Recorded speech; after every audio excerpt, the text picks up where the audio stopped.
దంతాలతో చేసిన అలంకరణ వస్తువులు కొన్ని కోట్ల రూపాయలు ధర పలుకుతాయి.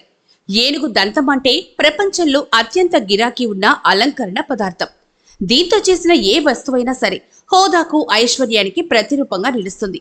అందుకనే పురాతన కాలంలో రాజులు, జమీందార్లు ఇళ్లలో ఏనుగు దంతాలతో చేసిన వస్తువులు ఉండేవి. అయితే ప్రపంచంలోని అత్యంత కోటీశ్వరుడుగా పేరు పొందిన నిజాం నవాబు వద్ద కూడా ఏనుగు దంతాలతో చేసిన చాలా వస్తువులు ఉన్నాయి. వాటిలో ఇదిగో ఈ గుర్రపు బగ్గీ ఒకటి. దీనిలో కొన్ని ఫ్రేమ్స్ ఏనుగు దంతంతో చేశారు. అసలు ఏనుగు దంతంతో చేసిన వస్తువులు ఎంత ఖరీదవుతాయో చెప్తే మీరు నమ్మలేరు. ఏనుగు దంతం కిలో 6 నుంచి 8 లక్షల రూపాయల ధర పలుకుతుంది. బాగా పెరిగిన ఏనుగు దంతాలు 60 నుంచి 70 కిలోల బరువు వరకు ఉంటాయి. అంటే సగటున ఒక పెద్ద మగ ఏనుగు దంతంతో చేసిన వస్తువు 5 కోట్ల రూపాయలు అవుతుంది. ఆడ ఏనుగు దంతాలు ఒక్కోటి 15 నుంచి 20 కిలోల బరువు ఉంటాయి. అందుకే ఏనుగు దంతాల కోసం ఏనుగులను చంపేసే ముఠాలు ప్రపంచంలో ఎక్కువయ్యారు. దీని కారణంగానే ఏనుగుల వేటను, దంతాల వ్యాపారాన్ని నిషేధించారు. ఏనుగు దంతం అంటే సాంకేతికంగా చెప్పాలంటే ఏనుగు పన్ను. పుర్రె నుంచి అది బయటకొస్తుంది. ఆఫ్రికన్ ఏనుగుల దంతాలు ఎక్కువ పెద్దవిగా ఉంటాయి.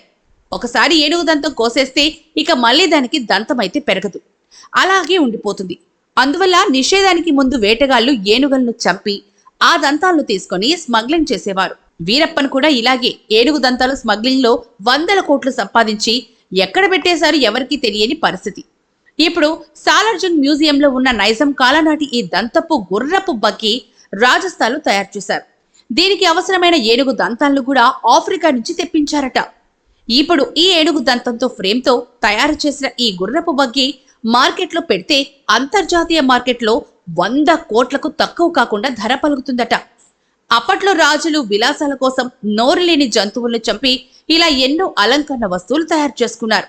ఏనుగు దంతంతో చేసిన కుర్చీలు కూడా ఈ మ్యూజియంలో ఒక ప్రత్యేక ఆకర్షణ. వాటిని ఫ్రెంచ్ రాజు టిప్పు సుల్తాన్కు కానుకగా పంపించారు. ఇలాంటి ఎన్నో వస్తువులు ఏనుగు దంతంతో చేసినవి ఈ మ్యూజియంలో చూడొచ్చు.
अंदर के सोचता है कि मैं अंदर के सब कहेंगे हमें बनने चला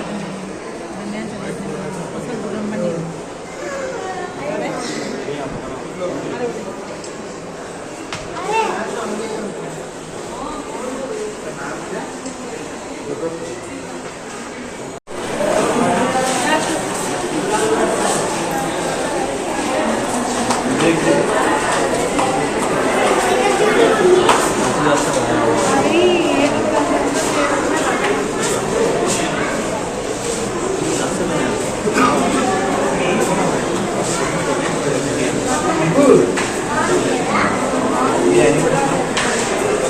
महाराष्ट्र के राजा को